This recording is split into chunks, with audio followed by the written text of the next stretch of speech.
Welcome students of Standard 9 in the History and Civics session. In the previous session, I had discussed about our Constitution, its meaning and importance, its enactment and adoption, its implementation and enforcement. I had also dealt with the salient features of the Indian Constitution. Then I had discussed in detail about the fundamental rights. Now, in this session, I'll be discussing about the writs, then some of the fundamental rights like RTE, RTI, and right to privacy. As I had discussed in detail about the fundamental rights, how can we protect these fundamental rights? Article 32 of the Indian Constitution discusses about one of the fundamental rights, that is right to constitutional remedy. This right to constitutional remedies helps in the protection of the other fundamental rights, which is guaranteed to the Indian citizens. Now, what are these remedies which are enshrined in the Indian Constitution to protect the fundamental rights given to the Indian citizens? These remedies are in the form of two powers, or they are in the form of powers. The first one is the power of the citizens of India to move to the Supreme Court if they are denied of their fundamental rights.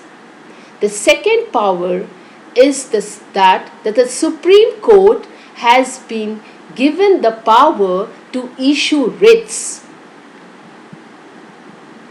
if the fundamental rights of the Indian citizens are not protected or they are denied to the Indian citizens. Now, what are these writs which are issued by the Supreme Court or High Court? Remember, students, that the writs are issued, or this power to issue writs are in the hands of the Supreme Court and High Court only.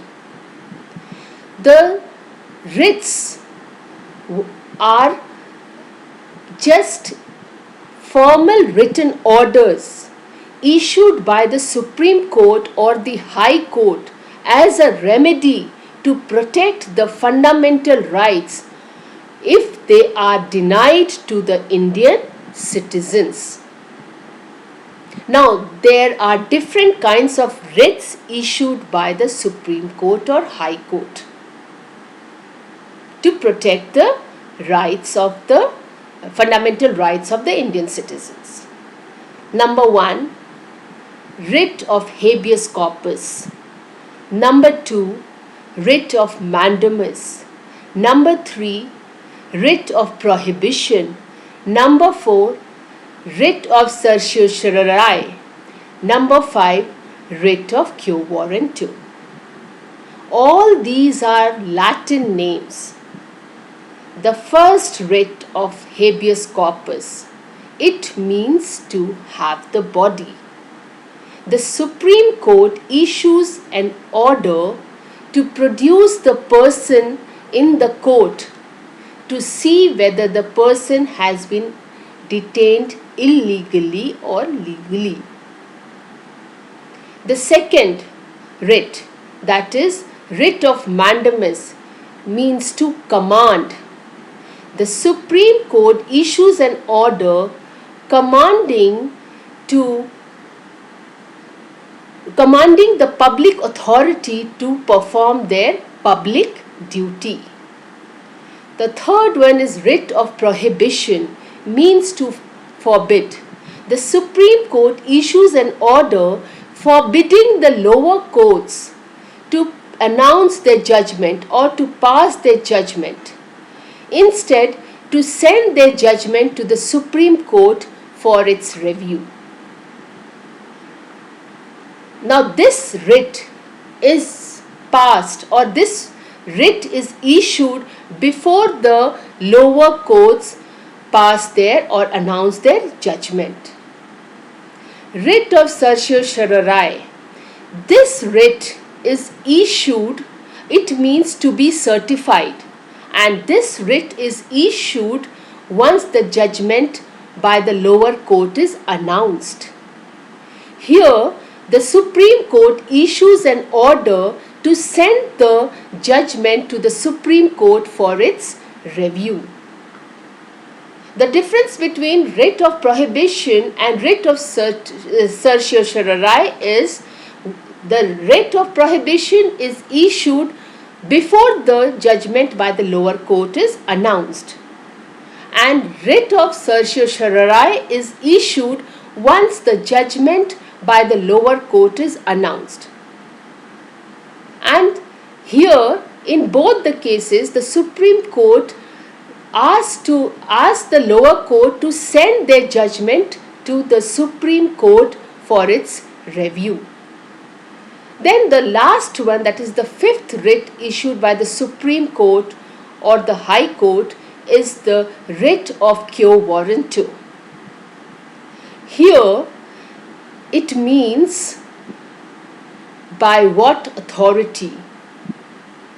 The Supreme Court issues an order to the public authority to send explanation as to by what authority are they holding the office.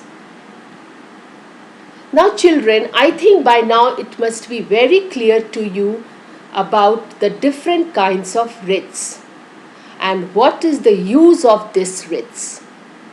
That is writ of habeas corpus. Writ of habeas corpus, it stops illegal detention. Writ of mandamus, it commands the performance of public duty. Writ of prohibition, it forbids the issuing of judgment. Writ of certiorari, it certifies the judgment before it is announced. And writ of quo warranto, it is to issue a warrant to know by what authority he or she is holding the office. Now once we have done about writs, we will discuss I will discuss about the different fundamental rights which were included in the Constitution through 86th Amendment. That is right to education, right to information and right to privacy. The first one, right to education. Now, an act, that is RTE Act 2009 was passed and it came into force in April 2010, and it was inserted in Article 21A of the Fundamental Rights. Now this fundamental right, it provided free and compulsory education to children of 16 to 14 years of age. Next one is RTI, that is right to information.